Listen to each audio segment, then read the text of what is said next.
समय कितना भी कठिन क्यों न हो, वह आपको तब तक नहीं हरा सकता जब तक कि आप खुद हार न मान लें। इसलिए कर्म करें, धैर्य रखें और विश्वास को कभी भी डगमगाने न दें।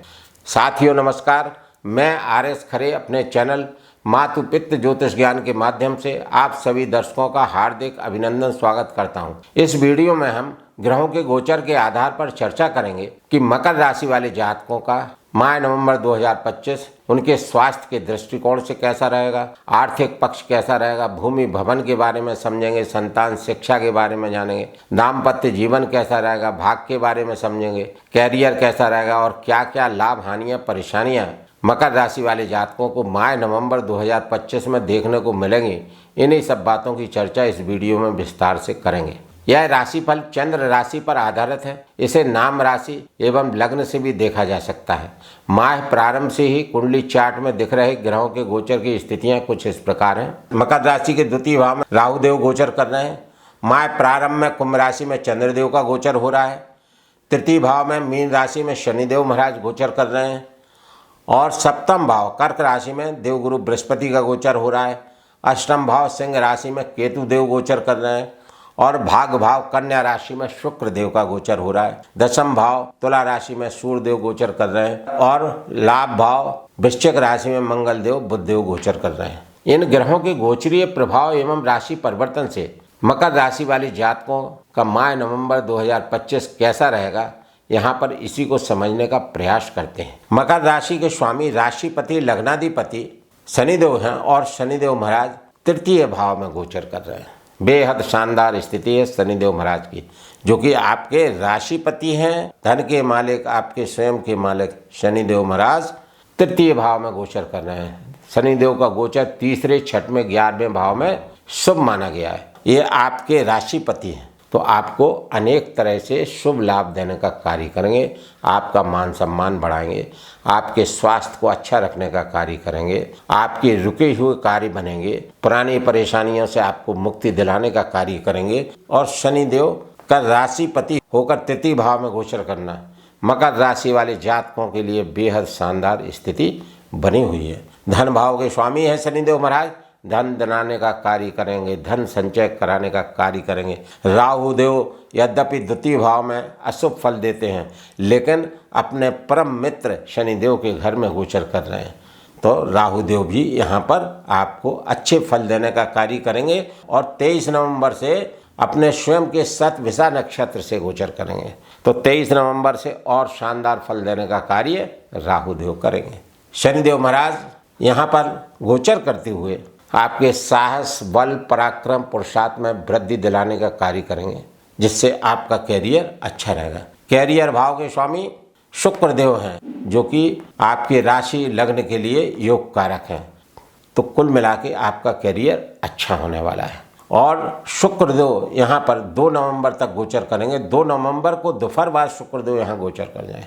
बेहद शानदार स्थिति है। शनिदेव महाराज जो आपके राशिपति हैं, लग्नाधिपति हैं, शानदार स्थिति में गोचर कर रहे हैं और तृतीय भाव में गोचर करते हुए अनेक तरह से शुभ फलों की प्राप्ति आपको कराते रहे हैं। चूँकि शनिदेव कर्म, न्याय और अनुशासन के कारक ग्रह हैं और काल पुरुष की कुंडली में कैरियर भाव और लाभ भाव के स्वामी हैं, तो जो मकर राशि वाले जातक शनिदेव के बताए हुए नियमानुसार चलेंगे, हार्ड वर्क करेंगे, कैरियर में ईमानदारी से कार्य करेंगे, अनैतिक कार्यों से बचे रहेंगे, शुद्ध आचार विचार रखेंगे, गरीब मजदूरों की किसी भी रूप में सेवा करेंगे, उनकी सहायता करेंगे, तो निश्चित रूप से शनिदेव की कृपा पात्र बने रहेंगे, क्योंकि शनिदेव महाराज मजदूर वर्ग के रिप्रेजेंटेटिव हैं, प्रतिनिधि है। कुल मिलाकर शनिदेव महाराज का गोचर अच्छा बना हुआ है और शनिदेव 28 नवंबर से मार्गी हो जाएंगे, तो और अधिक अच्छे फल देने का कार्य करेंगे। कुल मिलाकर मकर राशि के स्वामी राशिपति लग्नाधिपति शनिदेव का गोचर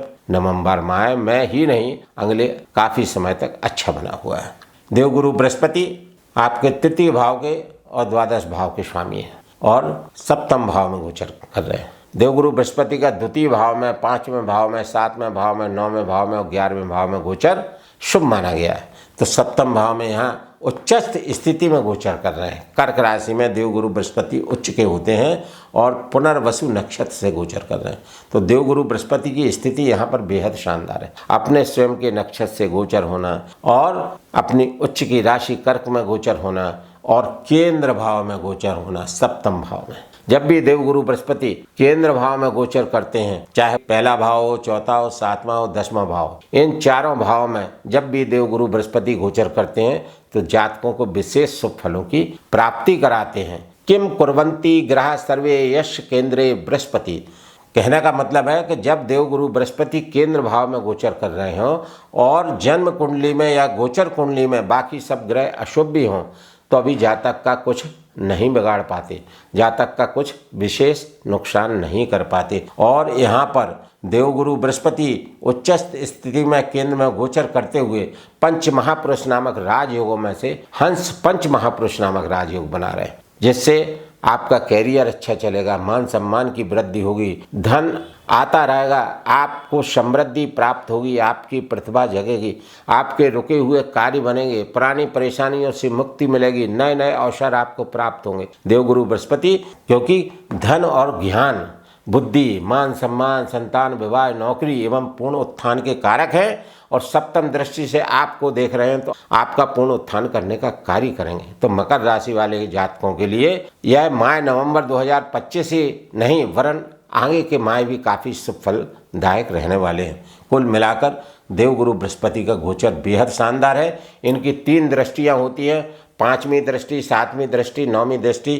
5वीं दृष्टि से ये लाभ भाव को देख रहे हैं, 1 2 3 4 5 लाभ भाव को देखेंगे तो अनेक तरह से लाभ दिलाने का कार्य करेंगे, अनेक सूत्रों से लाभ। लाभ का मतलब आर्थिक लाभ हो गया, सामाजिक लाभ हो गया और बड़े भाई बहनों से लाभ हो गया। उसके अलावा आपकी सामाजिक मान प्रतिष्ठा हो गई, मनोकामनाओं की पूर्ति हो गई, जो इच्छाएं अधूरी रह गई थी उनको पूर्ण कराने का कार्य देवगुरु बृहस्पति करेंगे, क्योंकि उच्चस्थ स्थिति से गोचर करते हुए दृष्टि देंगे और अपने स्वयं के पुनर्वसु नक्षत्र से। पुनर्वसु नक्षत्र का मतलब पुनः पुनः माने बार बार, वसु माने धन संपत्ति। तो देवगुरु बृहस्पति यहाँ पर क्या करेंगे, बार बार धन और संपत्ति दिलाने का कार्य मकर राशि वाले जातकों को करेंगे। यहाँ पर मैं अपने प्रिय दर्शकों से विनम्र अनुरोध करता हूँ कि इस वीडियो में मेरे द्वारा अब तक दी गई जानकारी यदि आपको अच्छी लग रही हो तो कृपया कमेंट्स में जय श्री राम, जय श्री हनुमान लिखना ना भूलें। साथ ही चैनल को लाइक, सब्सक्राइब एवं शेयर करना भी ना भूलें।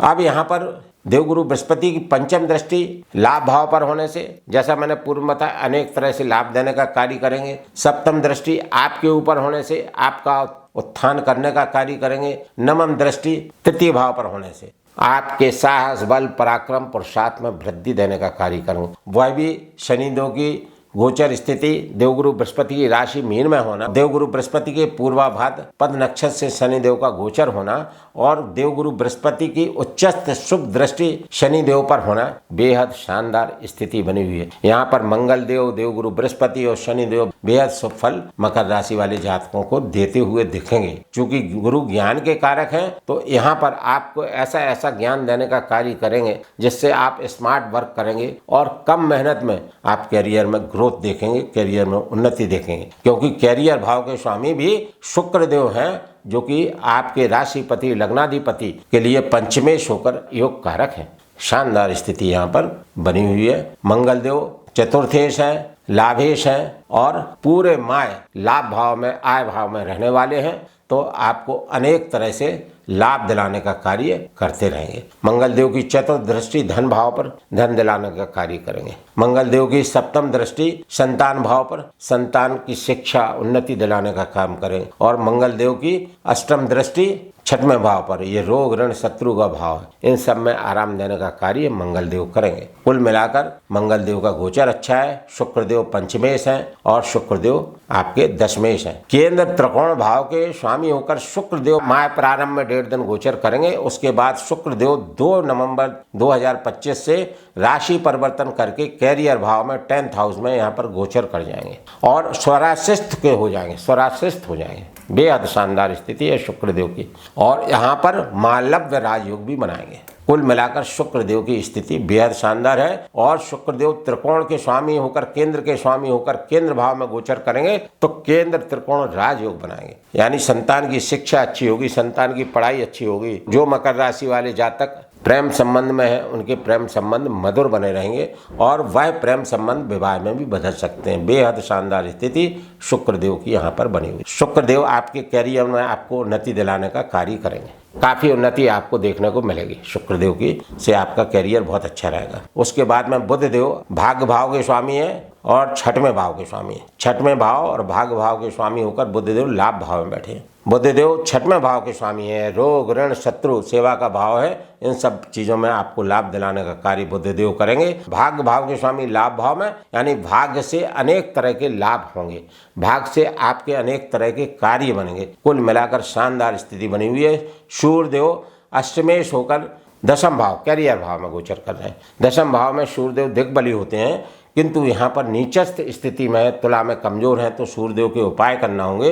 और सूर्यदेव 16 नवंबर को राशि परिवर्तन करके लाभ भाव में गोचर करेंगे और यहाँ पर पहले से ही मंगल बैठे हो, मंगल के घर में गोचर करेंगे अपने मित्र के घर में, तो सूर्यदेव 16 नवंबर के बाद में बेहद शानदार फल देने का कार्य करेंगे, यानी आपको अनेक तरह से लाभ दिलाने का कार्य सूर्यदेव करेंगे। और सूर्यदेव मंगलदेव बुधदेव की सप्तम दृष्टि पंचम भाव पर होगी, तो पंचम भाव के कारकों से आपको लाभ मिलेगा। संतान की शिक्षा पढ़ाई अच्छी रहेगी। जो लोग प्रेम प्रसंग में उनके संबंध मधुर बने रहेंगे। जो मनोकामनाएं जिनकी पूर्ण नहीं हुई उनकी मनोकामनाएं पूर्ण होंगी। राजनीतिक क्षेत्रों में विशेष लाभ प्राप्त होने के योग बनेंगे। कुल मिलाकर यहाँ पर शानदार स्थिति है। और जो लोग इस अवधि में संतान प्राप्ति की कामना करते हैं, जो मकर राशि वाले जातक, उनके लिए संतान प्राप्ति के योग बने हुए हैं। कुल मिलाकर मकर राशि वाले